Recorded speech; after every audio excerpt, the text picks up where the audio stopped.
Declare that Sarah Sienna Edwards is duly elected. I therefore duly declare Alistair Luke Strathern elected as Member of Parliament for the Mid-Bedfordshire Parliamentary Constituency. 2 historic by-election wins for Labour. This is Politics Live.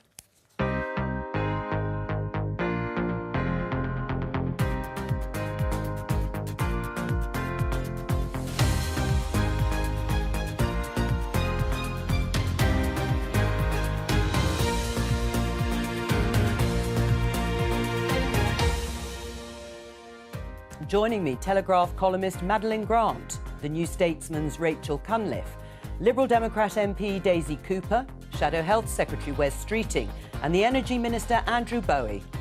After those big wins, a victory lap from the Labour leader. In Mid-Bedfordshire, where they overturned a majority of over 24,000. This really is a game changer. I mean, there is a confidence now in this Change Labour Party that we can go anywhere across the country, put up a fight and win seats that, as you say, we've never won before. And in Tamworth, where the Conservative majority was over 19,000.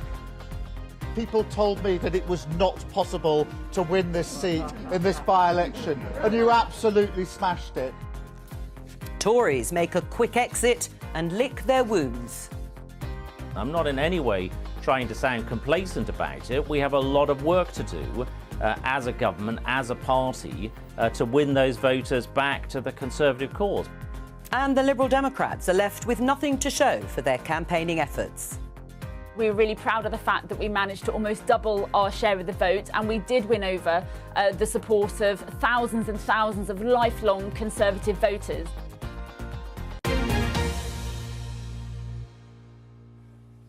Well, following those 2 stunning victories for the Labour Party, my opening question for the panel, starting with Andrew Bowie, and thank you for coming again this morning, Andrew, keeping me company last night. Is it all starting to feel a bit like it did in the run-up to the 1997 landslide victory for Tony Blair? I wouldn't know, because I was 9 and 10 when we were in the run-up to the election in 1997. But what I would say is, obviously, we're disappointed that Festus and Andrew are not joining us on the Conservative benches after what was an incredibly positive by-election campaign in each of the constituencies in Mid-Bedfordshire and Tamworth. We're disappointed, obviously. Yeah. But what this demonstrates is that there's no real love for the Labour Party. The Labour Party actually lost votes in Mid-Bedfordshire and only gained 800 in Tamworth. So there's no momentum really behind Keir Starmer and the Labour Party on a low turnout. What I think that demonstrates to us as a government and us as a governing party is that we have work to do to bring people back, to convince them that there is something to vote for if they do support the Conservatives. We've got some time to do that, and we will carry on focusing on delivering for the British people, taking action to deliver on their priorities. And I think if we do that, we can win those voters back who did not come out and vote yesterday. Although Andrew was very young at the time in 1997, he obviously feels it wasn't like that. There isn't the momentum there. Do you think it is beginning to look like 1997 or the run-up to that general election victory for Labour? Well, I think these results are extraordinary. I mean, they're historic on their own terms, in terms of the scale of the victories, the size of the swings, the largest majority overturned in history. They are also remarkable given where Labour was in 2019, when frankly people asked whether the Labour Party would continue to exist as a force in British politics. And I think the point that Keir made there in the clip, a changed Labour Party able to now offer the change the country deserves, is why we are doing so well. I don't really care what the Conservatives think about whether or not we have momentum. I mean, I think it's reflected in the results. Well, do you think you're on your way to a landslide? We're certainly not complacent, Joe. I mean, frankly, we've been around this block too many times in Labour's history, so you won't get an ounce of complacency from me or from Keir. I think what lots of decent Conservatives will be shocked by is that even after they deliver shock after shock after shock to their own side, you continue to get the breathtaking arrogance and complacency that says people just stayed at home, but they'll be back with us at the next election. Or worse still, even though they're the governing party, they just want to throw rocks at Labour. I think decent Conservatives are horrified by what they've seen happen to the Conservative Party. Well, we'll discuss it. And we are offering those decent Conservatives a safe home in the Labour Party to deliver the kind of change I think people are crying out for. What do you think from a Liberal Democrat perspective? Because you'll remember at the time, Daisy, there were plenty of talks between Paddy Ashdown, the then leader, and Tony Blair about working together. Of course, that never happened because Labour won a landslide victory in 1997.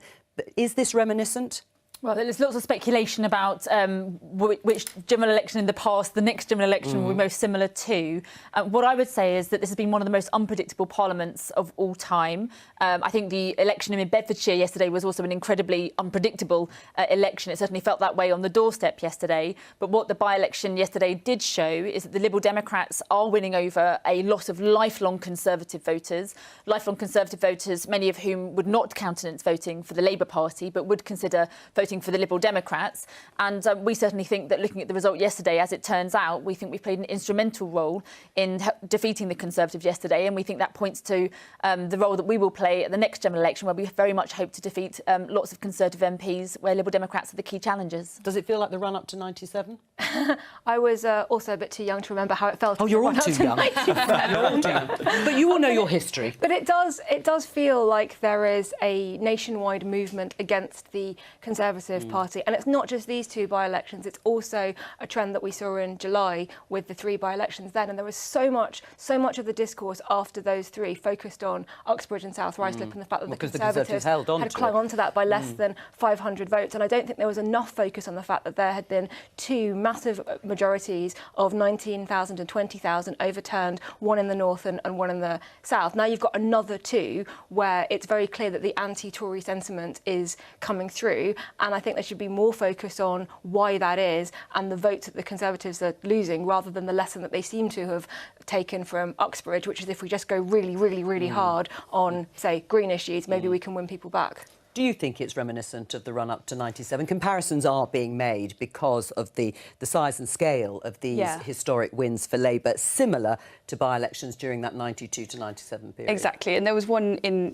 not in the same part of the country as the Tamworth by-election in South Staffordshire, which was also a very convincing win for Tony Blair, that was registering a similar level of swing to what we're seeing this morning. I think that one area where I think Andrew has a grain of a point about people staying at... Sorry, Andrew, that sounds very harsh. But you're right that Conservative-minded voters stayed at home. But the fact is that if your core vote won't come out and vote for you, then, you still end up with the same outcome. It doesn't matter if the Labour win is motivated by genuine attraction for Labour or by contempt for the Tories. The result is still the same. And another area I'd say it does feel somewhat different from what I can vaguely remember of 97, having been 5 at the time, is that the campaign was quite positive and optimistic in 1997. I can remember the really cheesy campaign videos with Tony Blair going to cast his vote while things can only get better plays in the background. And now I think this is much more of a kind of socket to the Tory vote. Obviously, the outcome is still the same, but it feels different on that basis. And the economic backdrop, of course, is different. But let's have a look at some of the figures for these by-election victories for Labour. We'll start with Tamworth. You'll see here, it came through first, actually, which we weren't expecting. But Sarah Edwards, the Labour MP in Tamworth, won with 11,719 votes, a majority of 1,300 or so over the Conservative Andrew Cooper. The turnout was 36%. But let's have a look at the vote share, how that translated. Labour there on 46%, the Conservatives of 41%. It was very much a two-horse race. Reform coming in at 5%, the Liberal Democrats actually lower. Let's discuss the significance. Sir John Curtis, Professor of Politics at Strathclyde University, joins us. Hello to you. John, what's the story in Tamworth? Well, the story in Tamworth, in a sense, is a very straightforward one. It's one of a very marked decline in Conservative support, down by 26 points, with Labour up very strongly by 22 points. The Reform Party didn't fight in 2019, therefore up 5. That enabled them to save their deposit in what is a very heavily pro-Leave constituency. And the Liberal Democrats, whatever they did in Mid-Bedfordshire, they only started off with 6% of the vote, but they still managed to lose 4% in this by-election. So the big story, therefore, is the swing from Conservative to Labour, 23.9%. That makes it the second biggest swing ever from Conservative to Labour in post-war by-election history. It just beat the 23.7% in Selby and Ainsley back in July. Well, let's go to Mid-Bedfordshire, different constituency, obviously, in many, many ways, and it was much more of a three-way fight. But let's just have a look at the results for Alistair Strathern, who is now the MP, 13,872 over his Conservative rival. He got a majority of 1,192, a slightly higher turnout there of 44%. It translated into these figures in terms of vote share. You can see Labour on 34%, but the Conservatives not far behind on 31%, and the Liberal Democrats there with 23%. Labour's never won this seat before, John. What happened? Well, here we've got a somewhat different pattern from in Tamworth. I mean, the thing that's constant is the decline in the Conservative vote. It's down by 29 points, even more than it was in Mid-Bedfordshire. So that puts it up amongst some of the highest drops in Conservative support in by-election history. But the progress is shared almost evenly between Labour and Liberal Democrats. Labour up 12 points, Liberal Democrats up 11. And that does mean, as you already pointed out, Labour only got 34% of the vote in this constituency. It's not very often you can succeed in winning a constituency under our electoral system with little more than a third of the vote. That said, it's still the case that the swing average of the Labour and Conservative changes is just over 20 points, and that is still enough to put it in the top 10 of swings from Conservative to Labour. But you can see this is much more the product of Conservative decline than it is of Labour advance, though non-trivial though Labour advance was. Right. I mean, John, we were discussing just at the beginning of the programme about whether it's reminiscent of those years 92 to 97 when John Major was Prime Minister, ahead of the landslide victory for Labour. Overall, these are big wins for Labour, but how significant are the results in both constituencies in terms of looking ahead to a general election? Well, I'm afraid I can remember 1997 all too well, Joe. I remember... you weren't five then. The big cry was, were you up for the defeat of Michael Portillo? Yes, but anyway, the truth is that, yes, governments lose by-elections. And sometimes governments lose, particularly Conservative governments, use by-elections spectacularly to the Liberal Democrats. But governments do not routinely lose by-elections to the opposition on swings of above 20%. But it's now happened 3 times in a matter of 3 months in this Parliament. And yes, as your panel have been discussing, the last time we saw swings of this order, and we haven't seen any since 2010, is in the 92 to 97 Parliament, when there were 4 by-elections where the swing was of that order. By the way, on falls in turnout that were very similar to what we saw last night, but that didn't stop them signifying. Now, I think, therefore, what we have to conclude, given we also know what the opinion poll's saying, is that it's now very clear that the Labour Party is in as strong a position a year out from the next general election, and the Conservatives in as weak a position as was the case in 1996. Of course, there is no guarantee that history will repeat itself, but we do now know, if we didn't know it before, that Rishi Sunak faces a very substantial task to turn his party's fortunes around, a task that in the end eluded John Major back in the 1990s. John Curtis, thank you very much. Well, the lesson's clear there from John Curtis. Governing parties don't lose by-elections to the opposition of this order, sometimes to the Liberal Democrats. It's going to be very, very difficult for Rishi Sunak to turn this around. There are specific difficult circumstances in all the by-elections that John just referenced there. We obviously acknowledge that. And governments these are massive swings. By-elections. But if you look at the turnouts, I mean, 35% in Tamworth, 42% in Mid-Bedfordshire, a huge amount of Conservative voters stayed at home and decided to use this opportunity to protest, to abstain. And you think they're all going to turn out at a general election? Well, obviously, I can't predict what will happen in general election. I know we've got work to do to convince our voters to come out and support us. That is quite obviously the case. That means we've got to refocus, double our efforts to deliver on the priorities that people are telling us we need to deliver on, as the Prime Minister has set out, taking big, long-term decisions in the national interest. You haven't got long, of course, have you? I mean, well, you obviously know something I don't. I mean, I have no idea when the next election is going to be. Let's put it this way. It's going to be next year, at the latest, January 25. It's not mid-term, is it? That's the point. We're not mid-term through a Parliament. You haven't got long. These swings are pretty dramatic. Yeah, look, I mean, we can't deny that the swings are large, but it's also the fact governments do not win by-elections. It's also a fact that the Conservatives have not switched to Labour. Many of them did stay at home. That gives us an opportunity to win those voters back and to demonstrate to the country exactly what this government can do for them and will do for them in the future. And I have complete faith in Rishi Sunak to be able to take that message to the country and to demonstrate that we are acting on the people's behalf. Well, let's hear from the winning candidate, now MP in Mid-Bedfordshire, and from Keir Starmer. I and we have been really humbled by how seriously people have taken this election, this opportunity to do something different, this chance to make sure we finally have an MP in Parliament who's going to be on our side.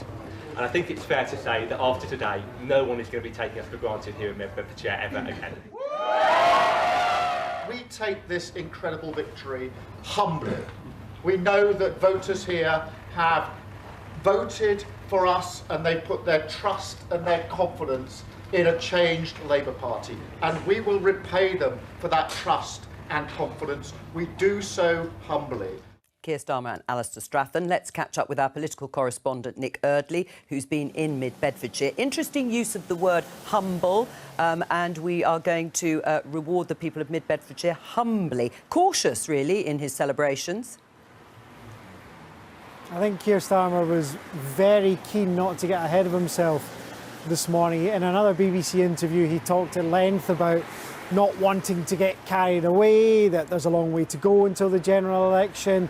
There are a lot of votes still to be won. But if you look between the official lines, Joe, there are those clues about just how confident Labour are getting. Keir Starmer was also talking about this result in Mid-Bedfordshire being a game changer, saying that Labour now think there are parts of England where they've never won before, that they can win again. And I think it's pretty impossible, actually, to ignore or to fail to recognise the trend, which is, yes, by-elections sometimes present freak results, but there's been quite a lot of them. There was Selby, there was Rutherglen, there was Tamworth, now there's Mid-Beds. They've all had those big swings to Labour. It's not just the result, it's the big swings as well, which are making a lot of Labour people, even if they're not saying it publicly, very optimistic. Nick Eardley, thank you very much there in Mid-Bedfordshire. Rachel, you were on the ground, I understand, yes. In the constituency. Did the result come as a surprise? It was very obvious that it was going to be close. I followed both the Liberal Democrat and the Labour campaigns. The Conservative campaign sadly didn't have time to speak to me,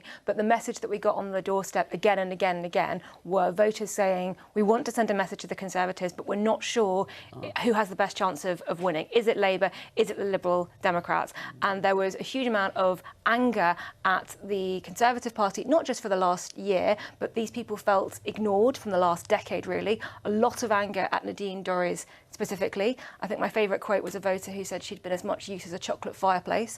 So real anger there. But there was also concern from voters, and I think a bit from the campaigns, that anti-Tory vote could be split, and that would enable the Conservative candidate to win. So I knew it was going to be close. I knew the Conservative vote share was going to fall, but I couldn't have called it. Right, I mean, it couldn't have called it means it was close. It was close. We can see the figures, the Lib Dems right there behind you. Was that frustrating, having the Liberal Democrats campaigning as hard as they did and taking a substantial share of the vote? No, it's an open contest, and the Liberal Democrats had every right to put themselves forward. I must say, they did take the classic Lib Dem bar charts and graphs to the extreme boundaries of what is plausible. I mean, no wonder Rishi wants to do maths to 18 when you look at some of your ropey bar charts days, even by the Lib Dem standards. We it was the same ones in absolutely Cheshire and shameful. when people didn't believe we could win, and we did win there. But there is a point. I mean, look, the thing is, I think, and you can correct me if you think I'm wrong, but the Lib Dem argument was,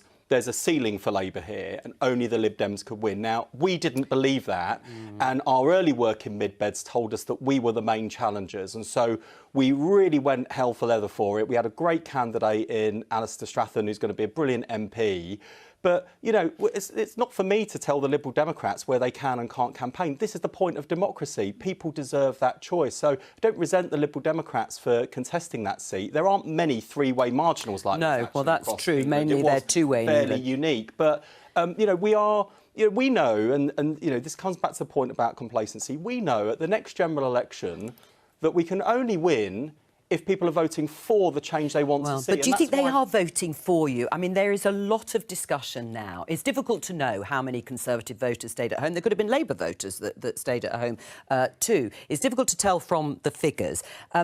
If there isn't enough enthusiasm for Labour, or they're undecided in the way Rachel thought they were between perhaps the Liberal Democrats and Labour, that doesn't bode well in a general election, does it?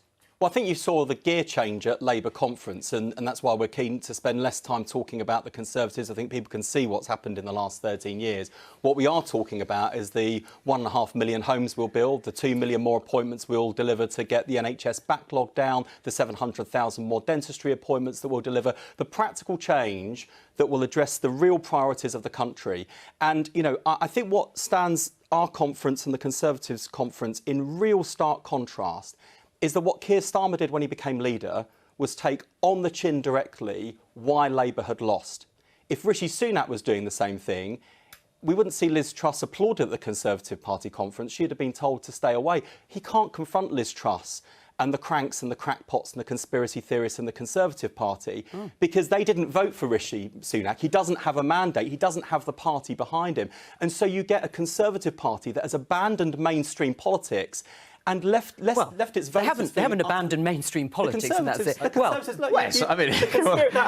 you're guilty of this. I heard you on the Today programme, not Today, but PM on Radio 4, and you were asked to justify Mark Harper's ludicrous nonsense about 15-minute cities, the suggestion that councils are going to regulate when people do their shopping. You know that's not true. You're meant to be a centre-right Conservative, but you no longer have the courage of your convictions in your party to stand up for mainstream Conservative values because you are terrified of the populist rump that is Andrew, that's what's happened, and that's why your voters are staying at home. That's why they're turning to Labour, because they don't have a mainstream Conservative party. But they're not turning to Labour, and I think what Rishi's demonstrated in the year that he has been Prime Minister is that pragmatic centre ground conservatism that the country it's all wants going to really vote well. for. You heard it here first. Never mind mid-beds. Don't worry, they're doing all really well. He's brought competence and professionalism back to Downing Street, and we've seen the country moving forward, the economy righting, inflation coming down, and us delivering on our priorities. That's what the British people This is the complacency, Andrew. This is why people are sick and tired of it. Well, and we've got to work hard. And Andrew, Haswell's got a point. I mean, let's just show you this. It was a campaign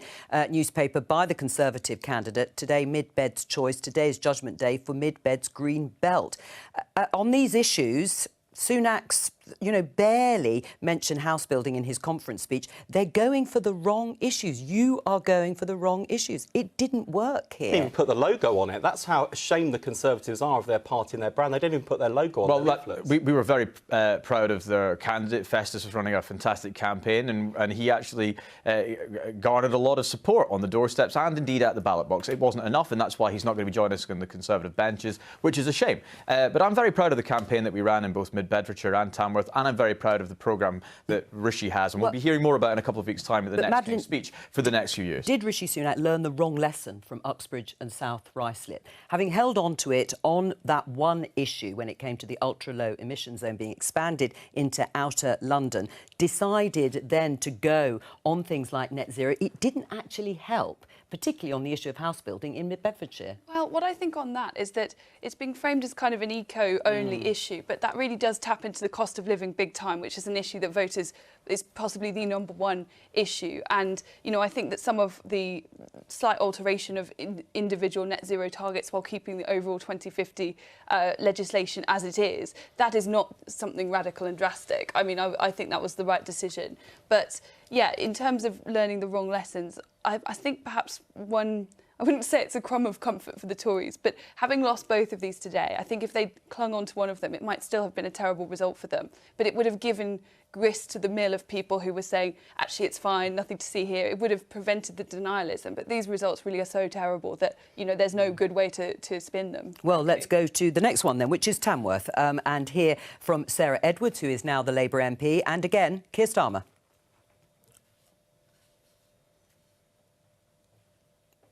Or maybe not. No, we seem to have lost those clips. We'll try and play them in just a moment. We're going to try and talk to our chief political correspondent in Tamworth too, Henry Zeffman. I don't know, Henry, if you can hear me. Otherwise, we'll talk to our guests in the studio. Henry, are you there? Hi. Yes, you are. How worried should the Tories be following on from their loss in Tamworth? Extremely worried, I think. This was a huge victory for the Labour Party, the second biggest swing from Conservative to Labour in a by-election since the end of the Second World War. And I think it'd be ridiculous for the Conservatives not to be worried about that. I think one particular reason, though, step away from the statistics, one particular reason why the Conservatives should be worried is because this seat voted very strongly to leave the European Union in 2016. And we saw in the 2019 general election all these parts of the country that voted strongly for Brexit turning away from the Labour Party. And so if Labour can win back votes somewhere like here, if Brexit just isn't that big of an issue anymore, or Keir Starmer's reassured them on that, or whatever it may be, well, then there's a lot of other parts of the country that are then in play in the general election whenever that comes. Right, and their candidate did seem to run off rather quickly. Obviously disappointed, but what happened there? Well, I think what we've seen happen, basically, which was that the Labour victorious candidate, Labour MP, as she now is, began her speech, and the second she began on the stage, the Conservative candidate walked, or sort of rushed, off a back entrance. Not a great look, really, but I mean, I'm sure there's plenty of defeated candidates across the country in elections gone by who can empathise with the feeling of dejection, feeling of rejection, and I think probably testifies to the fact that the Conservative Party really should not have lost this seat. This is not a seat that the Labour Party needs to win a general election majority. It's not a seat, in fact, that the Labour Party needs to win quite a big general election majority. This is way down the Labour list of target seats, and so I'm sure there were a lot of Conservative activists, up to and including their candidate, who were pretty shocked to be rejected by the voters of Tamworth in the by-election yesterday. Henry Zethman, thank you very much there in Tamworth. I think we can now hear from the winning candidate, now MP, Sarah Edwards, and Keir Starmer. It's quite something. I mean, we've worked incredibly hard. I'm very, very proud of all of the team and the campaign team and everybody that's turned out for Labour and said that they want change. It is an absolutely amazing flag to be flying. People are fed up of the Conservatives, and they have proved that here in Tamworth. People told me that it was not possible to win this seat in this by-election, and you absolutely smashed it. What a result, what a piece of history that you have been part of. And I think what you've seen here replicates what's going on across the country. People are fed up to the back teeth with 13 years of decline under this government.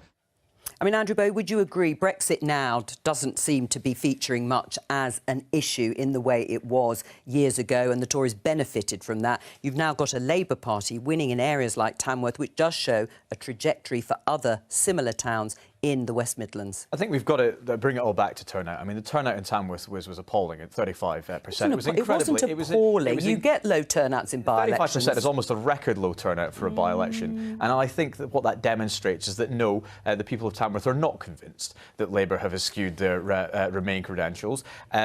We delivered Brexit back in January 2020, and we're delivering the benefits of Brexit right now. Keir Starmer, let us not forget, was Jeremy Corbyn's Brexit advisor, who stymied every opportunity they had to work with us to actually get Brexit delivered through the chaos of the 2019 Parliament. He denied the opportunity to do so. So look, no, I don't think that the argument regarding Labour and Brexit has been won. I think that's why so many people stayed at home as they did, and I do genuinely believe that these people who stayed away were sending a signal that they are frustrated, that they need convinced, but that they are willing to give us an opportunity. And if we can demonstrate to the people of this country over the next few months before the general election that we are delivering for them and taking forward their priorities, that those people will come back to the Conservative Party. It was all about low turnout. So I could barely hear Andrew over the sound of the scraping of the barrel there. I mean, this is. I'm going to leave the Conservative script to themselves.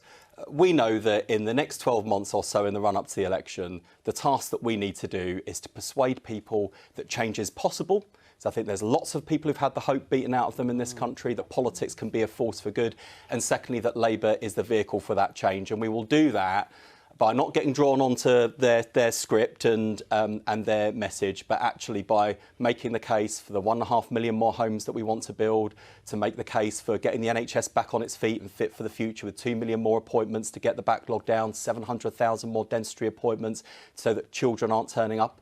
being admitted to hospital with rotting teeth, as is happening today. It's with that positive case, the positive policies, fully costed, fully funded, that we will be able to win that argument. And this would not have been possible without the change that we have led in the Labour Party. And this is the Conservatives' worst nightmare. That's why you've got people like George Osborne pulling their hair out, who's actually masterminded Conservative election campaigns, because he knows that the biggest threat to the Conservative Party is a mainstream Labour Party that's reaching from the centre-left right across the centre ground, building a big tent, inviting people in, building the future for the country, just as the Conservative Party abandons the centre ground and this gets swept off by the populists of its right-wing flank. I think Andrew needs to go and speak to some of those voters who decided to stay at home, because I spoke to a lot of them in mid-Bedfordshire, and what I heard from people was they think that many people now think that everything in this country has been so broken by the Conservatives, they're not sure that anybody can fix it, and that's why they stayed home. And there is a huge job now for opposition parties, including the Liberal Democrats, to set out our plans as to how we can fix the NHS, tackle the cost of living, and prove to the British public that there is a brighter future, that we can change the country, things can be fixed, but it starts by getting rid of this Conservative government. All right, well, let's have a look at the figures again in Tamworth, because actually Liberal Democrats were beaten by the Reform Party, you can see, on 1,373 votes. So John Curtis said last night that there is the possibility of a pincer movement here, because if you look at the majority that was won by the Labour candidate, 1,316, if those votes that went to the Reform candidate had gone to the Conservatives, you might have actually held on to that seat. In response, let's see, Richard Tice from Reform had this to say as a result. Twice in same night have Reform Party UK ensured Tories lost their seat with this by-election result. This despite huge squeeze pressure from Tories to voters saying do not vote Reform. Well, let's speak to one of the party's representatives, Alex Phillips. Hello to you, Alex. Hello, good afternoon, Joe. Good afternoon. You got 5% of the vote share or less in both constituencies. Isn't Richard Tice exaggerating somewhat? Well, look, I think what's important, Joe, is you've invited me onto this programme to talk about reform. So this, to me, shows that we're on the cusp of something changing here. And as you know, viewers might not necessarily know, but as you know, that I was involved in UKIP 10 years ago. And I've seen this change happen in 2013 with UKIP as well. The two-party system, the two legacy parties are not appealing to voters anymore. When you've got over 50% of the voter at staying at home and not wanting to vote for anybody, it shows that they want alternative politics. The problem we have is a legacy inherited system that forces voters into a binary choice, and what you end up with is political disenchantment. Well, on that basis, Alan, just to interrupt you, are you going to stand candidates in every single seat in the general election? Yes. Yes, that is absolutely the plan, because, of course, you need to do that in order to get media coverage, for one. And it's very difficult for a party of our size, as a sort of brand new party, to actually facilitate those sorts of things. The level of administration, the bureaucracy you need to go through to be able to try and stand on the same platform as the Conservative and Labour parties. Well, let me just get a response. I mean, does that worry you, Andrew? I mean, that is an example of where they weren't enough votes to deprive you of holding on to that seat. Yeah, it doesn't worry me in the least. We've seen this all happen before. We saw in 2014 defections and by-elections that we actually lost to UKIP candidates in the run-up to 2015 election. Those constituencies then came back to the Conservative fold. They stood aside in 2019. Not in 2015. Not in 2015. And the reference there was to 2013 and the rise of UKIP, and there was defections and by-elections. The Conservatives went on to win those seats back in the 2015 election. We've got a lot of work to do to convince people that they can vote for us and they can trust the next Conservative. Do you need to convince Alex? Well, I don't know if I'll be able to convince Alex not to vote Conservative, but we can, I think, convince people out there that we are the choice to deliver the future that this country needs. Right. And indeed, that if they want to stop a Labour government, then their vote should go for the strong Conservative candidate standing in their area. Right, well, Alex, can you be persuaded not to stand? If I could interject here, this is the same old scenario we see every single time. I feel like I live in the twilight zone after 10 years in politics. The Conservatives feel they own a vote. They think that they own the right wing of politics and that there shouldn't be contenders because this gifts a Labour government. But you did stand aside in 2019, though. you know, they stood Listen, aside yeah, we because did. you No, thought it was... exactly. We did stand aside, gave them the biggest majority they've had in a long time, and look what they've done with it. They played parlour games in Parliament, and voters are sick to death of it. But what I would call upon is this idea that when the Conservatives are challenged in their own backyard, that actually they still win anyway. What you need is the Conservatives to be challenged in their own backyard, for them to remember they're supposed to be right-wing politicians and move to where most of their voters are. Let me put that. When Let me they're put. not challenged, let me they put that. mislead. Well, she's doing you a service, a good service here. Yes, and we're very grateful. No, look, honestly, we understand absolutely that we've got a fight on our hands to convince traditional Conservative voters to stick with us. We've been in power for 13 years. If we were going to go ahead and win the next general election, it would be a historic fifth election victory. Nobody has done that before. We are determined that we've got the plan to do that. We are determined we've got the policies to do that. And I think when it comes to the general election, we'll be taking the fight to anybody that stands against us in any constituency around the UK, and we will deliver the victory that this country so desperately needs. Are Reform UK a threat to the Conservatives? Well, they're definitely a threat to the Conservatives. Their progress is obviously very much hampered by the first past the post system, and actually today's results have been a blow to that, because obviously the better the Lib Dems do, the worse Labour do, the greater the chance that they would have to team up and possibly make concessions to the Lib Dems in order to get things through Parliament. But the less likely that is, the less likely any kind of reform of the parliamentary system is. But one lesson I think that's really key, and it's probably true of all parties across the spectrum, if you look at the last few years of politics, it very much suggests that the era of kind of party loyalty and tribalism has died. When I think of some of the seats that went blue in 2019, Bolsover, Blythe Valley, Sedgefield, and now Tamworth, the seat where Robert Peel founded the modern Conservative Party, has gone red. What that suggests is that obviously, you know, if voters feel betrayed, they might also, you know, they're very willing to vote in a way that would have been anathema to previous generations. And on the Brexit point, if I think that if the reasons people voted for Brexit are ignored by whoever is in charge, then they could be similarly punished by the electorate. Well, and party loyalties are diminishing, aren't they, Alex? Because Nigel Farage, who helped found your party, however, yesterday was quoted saying, "I'd be very surprised if I were not Conservative leader by 2026. Very surprised. He's not that interested in reform, is he? No, he is. He's still our president. He's playing a very clever political game. What I want to point out, and actually it's very interesting, this talk about the binary system we have in first past the post. If we end up in a scenario where Labour has a big majority, I don't think that's going to happen. But if they get a big majority, then the idea of proportional representation is not on the table. The closer the next election gets to this sort of dissipation of voting, because people are fed up with the legacy parties, the closer we get to a political system that actually represents the views of the electorate. And you just have to look at big changes that have happened in Europe. Big change comes when electoral systems allow big changes to happen. And what I look forward to in the next election is that being on the table, something I think the Lib Dems would strongly agree with. Oh, yes, I'm sure they would very much so. There is a feeling of déjà vu, as we were talking about 1997. On one thing, I do not think that Nigel Farage will be leader of the Conservative Party in 2026. You don't, but No, thank you for clarifying that. Alex Phillips, thank you very much. But on that point, yes, proportional representation. I mean, not a chance if Labour win and win big. Well, proportional representation has been in the Liberal Democrat manifesto since the party was founded, and for many years before then. It'll be in our manifesto again, and it's one of the priorities for Liberal Democrats. But, you know, at the moment, when we speak to residents, when I speak to residents in St Albans, mid Bedfordshire, wherever it is in the country, what people are telling us is they want political parties to focus on the crisis facing our NHS and the cost of living crisis, and that's why Liberal Democrats have set out our plans to tackle both. Rachel, what do the Tories need to do to change the weather? Can they change the weather? I'm not sure they can, barring some kind of national disaster on a level with, say, the pandemic. I think that the lesson that they got from the by-elections in July seems to have been to move more to the right, and you do have Conservatives today going, actually, if we move further to the right, we would take the reform vote and we would have won on those by-elections. And I think that is the wrong lesson. 13, 14 years is a really long time to be in power. And what is very clear, particularly from Tamworth, is that the Brexit coalition that won the Conservatives that majority in 2019, and that was said at that time to have redrawn the electoral map, perhaps for a generation, that isn't holding anymore. Brexit isn't the key issue. And that is going to cause a significant challenge to a party that has spent the last 5 years focusing primarily on Brexit. Madeline, what do you think? I mean, if you look at some of the issues, stop the boats, protect the green belt, anti-strike legislation, is it going to be enough to work?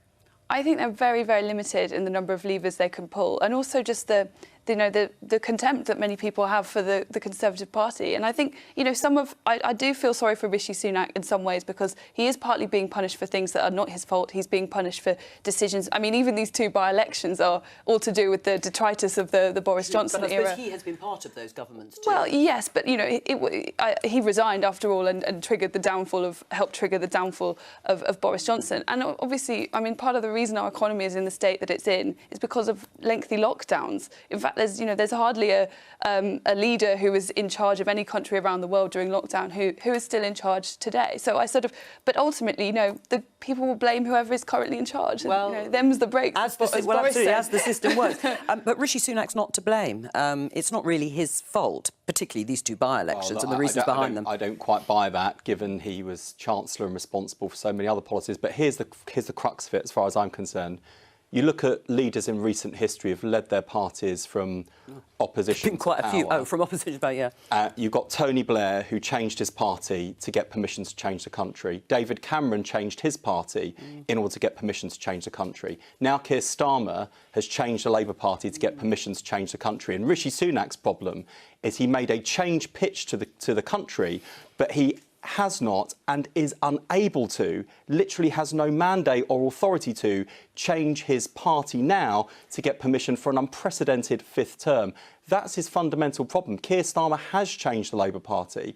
That's why we are in a position to go to the country with confidence and say we've got the team and we've got the policies to give Britain its future back. But we're not complacent about that. But you can only offer change to the country if you've shown you can change the party. And how extraordinary that in his conference speech, Rishi Sunak chose to distance himself from David Cameron, the successful election-winning leader, and say nothing at all about Liz Truss, who crashed the economy, was being cheered to the rafters by these Conservative Party members. And as for Nigel Farage, he already is the leader of the Conservative Party. They're dancing to literally dancing to his tune. Literally well, a dancing reference to his the party conference with Priti Patel dancing at a party conference. Let me get you to comment on this. David Frost, former Brexit minister. The Tamworth and Mid-Beds by-elections, he writes in a tweet, are extremely bad for my party, and I don't think it helps to suggest otherwise, as some party figures have done this morning. The current polls are dreadful for us, but these results are even worse. If your voters don't want to come out and vote for you, then you don't win elections. It's as simple as that, Andrew.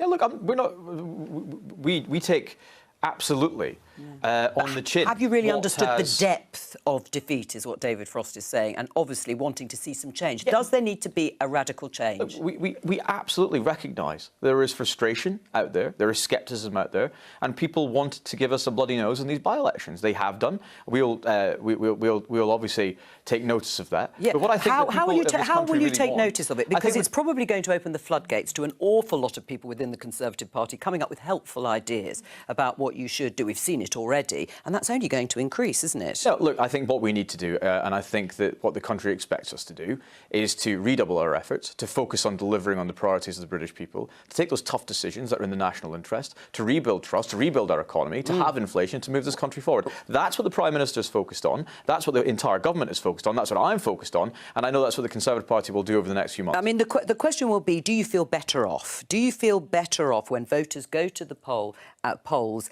at the next general election? The answer now would be no. Madeleine, how would voters answer that question after 13 years and looking at the economic backdrop? Well, absolutely right. Rachel said it. I mean, yeah, that is the number one issue. It's the economy, stupid, and the economy is now in such a difficult state for so many reasons. But under the Conservative government, that they've been left with very few options now to address the problems in the economy. And I would say that came up on the doorstep repeatedly in Mid-Bedfordshire, the cost of living crisis and the NHS crisis. My colleague who reported from Tamworth, she said the same thing. Brexit didn't really come up. The culture war issues that the Conservatives seemed determined to play on didn't come up. It was all about the economy and all about the NHS. And that's why in the top 5 priorities the Prime Minister set out to tackle is having inflation, growing the economy, cutting debt and cutting waiting lists. But that's not really what the conference was about a couple of weeks ago. Right, and he is achieving. We've literally got 20 seconds, but you're going to inherit all this if you win the next general election without any money to spend. It will be hard if we win the next general election. Impossible, one might say. And that's why we're being careful about the promises we make, so we know they're promises that we can keep. Yes, cautious. That's all we have time for today. Thank you to all of my guests for joining me after a very long night. But everyone looks bright and breezy. I'll be back on Monday with more Politics Live at 12:15 here on BBC Two and the iPlayer. Have a good afternoon. No mention of Palestine or Israel. I'm having a happy day already. Just saying. Not a fucking peep. Glorious news, my fellow citizens of the Britons. The Tories got a slap. Hooray. I actually, I was awake when these results came in. Very happy man. I was going to stream it, but it was on, like, it was up forever. I was like, there's no point in that. But yeah.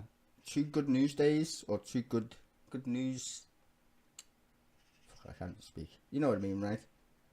So, Jim Jordan, if you don't know, some batshit crazy dude from the United States who wants to be speaker, lost again by even more numbers this time, which is fucking hilarious. He's even worse than fucking Kevin McCarthy is. So he lost again, and yeah, Labour kicked the Tories right in their fucking nuts, and rightly so. And I can't wait for the general election to fucking come, just to watch the grim fucking faces on the Tories when they all get fucking their P45s, their twats. Fucking ruin the fucking country, then fuck it out. Anyway, back on Sunday. I shall now go and play some Counter-Strike, I think. Have a beer.